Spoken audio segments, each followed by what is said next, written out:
अस्सलामुअलैकुम गाइस, क्या हाल चाल है। उम्मीद होगी तमाम भाई खैरियत से होंगे। आज हम फिर हाजिर हुए हैं एक नए एपिसोड के साथ। जैसे कि आप लोग देख रहे हैं ड्रामा तपिश। इस एपिसोड के अंदर जो अलियान होता है वो शाजर को बताता है कि मैंने एक नई कंपनी में जॉब ढूंढने की कोशिश की है और मुझे सुबह इंटरव्यू के लिए कॉल भी आ चुकी है और अल्हम्दुलिल्लाह मैं सब चीज़ों में क्वालिफाई भी करता हूँ। तो जो अलियान है वो सुबह सुबह तैयार होकर चला जाता है ऑफिस। ऑफिस के अंदर वो बैठ जाता है और काफ़ी लोग इंटरव्यू के लिए आ जाते हैं।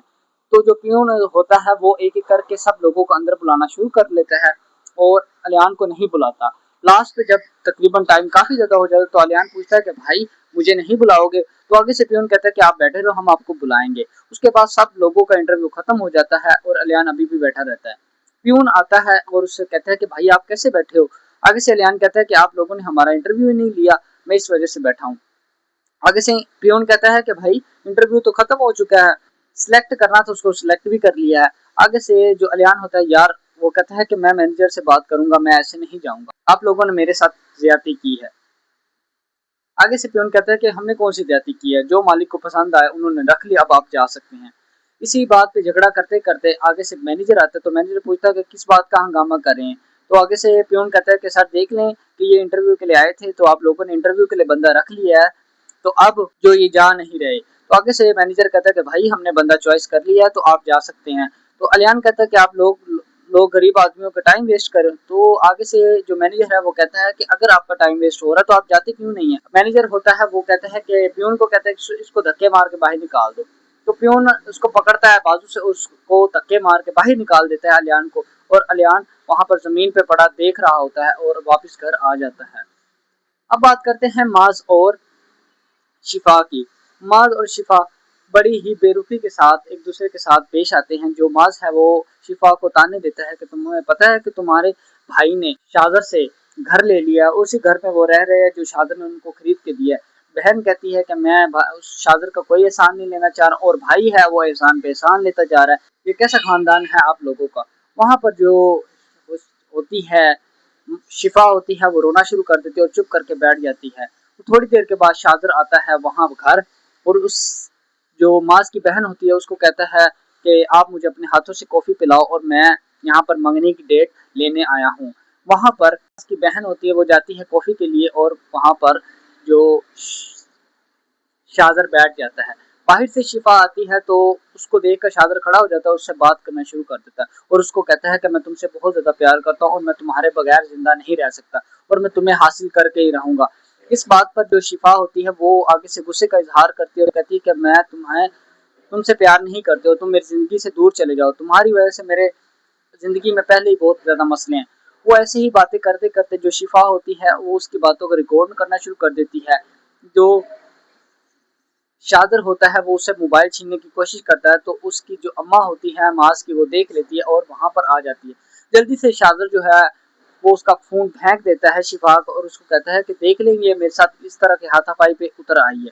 इसी तरह ही सब घर वाले इकट्ठे हो जाते हैं और वहां पर माज भी आ जाता है, शिफा भी खड़ी होती है और शादर भी खड़ा होता है, उसकी अम्मा भी खड़ी होती है। और काफी सारी बातें सुनने के बाद, बहस सुनने के बाद जो माज होता है वो गुस्से में आ जाता है और शिफा को कहता है कि मैं तुम्हें तलाक तलाक तलाक तलाक देता हूँ। इसी तरह ही जो शिफा होती है वो बेचारी नीचे बैठ जाती है और रोना शुरू कर देती है और कहती है कि माँ तुमने अच्छा नहीं किया, मैं तुमसे बहुत ज्यादा प्यार करती थी।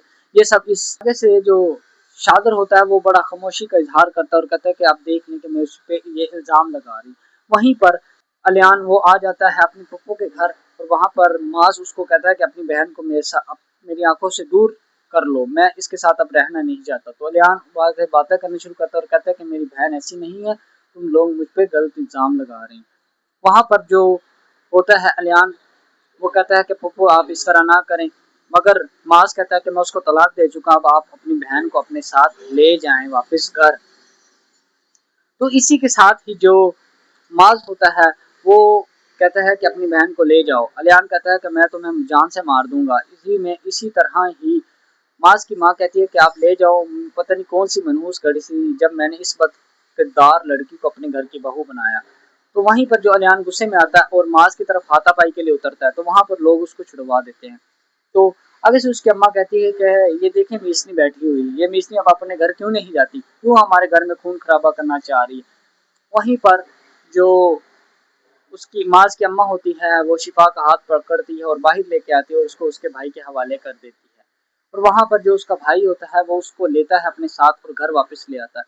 वहाँ पर उसकी भाभी कहती है कि देख ले अब क्या मामला होगा। आगे से जो अलियान होता है वो कहता है कि अब अल्लाह ही मेहरबानी करेगा।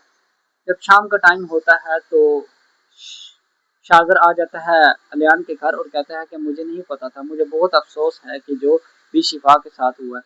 वहीं पर अफसोस का इजहार करता है और दुख का इजहार करता है और वहाँ पर जो अलियान को अपने हौसले में लेता है कि मैंने कुछ भी नहीं किया, ये सब और सब शिफा की गलती। मैंने आप लोगों को बताया था कि ये मुझसे शादी करना चाहती है मगर मैं इसे शादी नहीं करना चाहता था। वो इसी तरह ही बातें करते करते शिफा आ जाती है और कहती है कि तुम अब क्या कर लेने आए हो हमारे घर में, तुमने मेरी ज़िंदगी तबाह कर दी है और तुम एक अच्छे इंसान नहीं हो। इसी तरह लड़ते लड़ते ही वो वापस उसकी भाभी उसको चुप करवाती है और वापस आ जाती है अलियान के पास। अलियान और जो शादर होते हैं वो आपस में बात कर रहे होते हैं और उससे माफ़ी का इजहार करता है अलियान। और शादर जो होता है वो थोड़ा ही शर्मिंदगी के साथ और चालाकी के साथ सब चीज़ों को हैंडल करता है। अब बात करते हैं माज की बहन की और शाजर की। माज की बहन करती है शाजर को फ़ोन मगर वो फ़ोन नहीं उठाता। 7-8 कॉलें करती है, उसके बाद शाम को भी कॉल करती है और अपनी अम्मा को आके कहती है कि अम्मा देख ले अब शाजर मेरा फ़ोन नहीं उठा रहा। आगे से अम्मा कहती है कि अब अकेली औरत की इज़्ज़त नहीं होती, मर्द की भी इज़्ज़त। वो अपनी मर्द के साथ यानी कि इज़्ज़त के मुताबिक फ़ोन नहीं उठा रहा, मैं माँ से बात करूँगी। अब उसकी अम्मा करती है माँ से बात और अब बात करते हैं 26 एपिसोड की। 26 एपिसोड के अंदर जो माज होता है वो जाता है शादर के पास और उसको कहता है कि क्या बात है अब तुम हमारा फ़ोन नहीं उठा रहे और अब बताओ हमने मंगनी की नहीं डायरेक्ट शादी की डेट रखनी। जो शादर होता है वो इनकार कर देता है माज को कि मैं तुम्हारी बहन के साथ शादी नहीं कर सकता, तुम लोग अच्छे बंदे नहीं हो। और शाम होते ही वो वापस आ जाता है शिफा के घर में और वहाँ आकर झूठी तसल्ली देना शुरू कर देता है और काफ़ी सारी बातें करने के बाद वो अलियान से कहता है कि क्या ऐसा हो सकता है कि मैं शिफा से शादी कर लूँ। और वहाँ पर वो अपना खेल चलाना शुरू कर देता है और एक क्लब में बैठे हुए अपने दोस्त को कहता है कि आप लोग तुम्हें पता है कि मैंने तुझे कहा था ना कि शादर सुल्तान जो हासिल करना चाहे वो कर सकता है। वहीं पर उसका दोस्त कहता है कि क्या शिफा तुम्हारे साथ शादी करेगी, वो कहता करेगी इंशाल्लाह करेगी। अब वो जाता है अपने भाई उसके भाई के पास, उसको दोबारा तसल्ली में लेता है और शिफा को मनाने की कोशिश करता है मगर शिफा नहीं मानती। तो वहाँ से वो चला जाता है। अब बात करते हैं जी उमैर की। उमैर जो होता है वो अलियान का बेटा होता है, उसकी तबीयत अचानक ख़राब हो जाती है, उसको लेके जाते हैं हॉस्पिटल और जो अलियान की वाइफ होती है वो काफ़ी ज़्यादा रोना शुरू कर देती है और कहती है कि मुझे मेरा बच्चा चाहिए किसी भी सूरत हाल में। इस सूरत हाल के मुताबिक जो शिफा होती है वो शादर से शादी करने के लिए रजामंद हो जाती है। इसी के साथ ये एपिसोड यहाँ पे ख़त्म होता है और हम आपसे मिलेंगे इंशाल्लाह नेक्स्ट एपिसोड के अंदर। और हमारा चैनल